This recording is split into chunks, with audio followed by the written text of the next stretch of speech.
আমরা দেখলাম যে ফটোকার্ড বিভিন্ন ফটোকার্ড বের হয়েছে যে আপনাদের মধ্যে যারা শহীদ ওসমান হাদির হত্যার সাথে যারা পরিকল্পনাকারী তারা প্রথম সারিতে তার জানাজার প্রথম সারিতে আসলে জানাজার নামাজ আদায় করেছে। এটা আপনারা কেন মনে করেন? আচ্ছা, এখানে আমি যেটা বলেছি, আমার মাঝে মধ্যে মনে হয় যে হয়তো কেউ কেউ জানাজার প্রথম 3 সারিতে থাকতে পারে।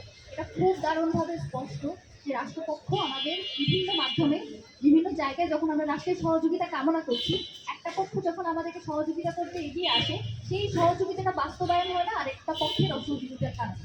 যদি রাষ্ট্রপক্ষ আমাদের সহযোগিতাই করতো, 90% হয়ে যাওয়ার পর চার্জশিট এতদিন সময় দেওয়ার পরে যেই চার্জশিট 90% তারা বলেছিল, সেটাতে বেসিক্যালি 60%ও নাই।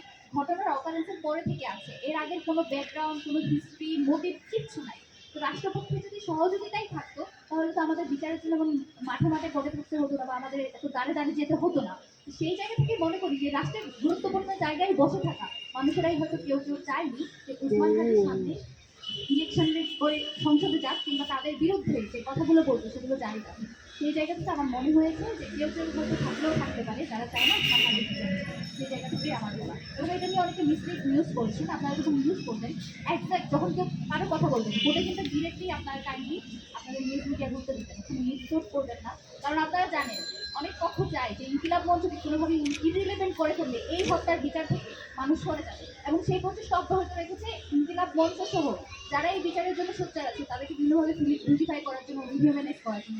এই প্রচেষ্টাটা আমি অন্তত আশা করি আপনারা যারা এখানে আছেন, আমি বিশ্বাস করি যে আপনারা সবাই জুলাই জলপাকে ধারণ করেন, ওসমান ভাইকে ধারণ করেন। আপনারা জানেন ওসমান ভাই যখনই এখানে কথা বলতো, আপনাদের বারবার সাংবাদিক ভাই বলে সম্বোধন করতো এবং আপনাদেরকে যথেষ্ট সম্মান করতো, এবং সেই সম্মানের জায়গায় আপনারা থাকবেন, এটাই আমাদের বিশ্বাস।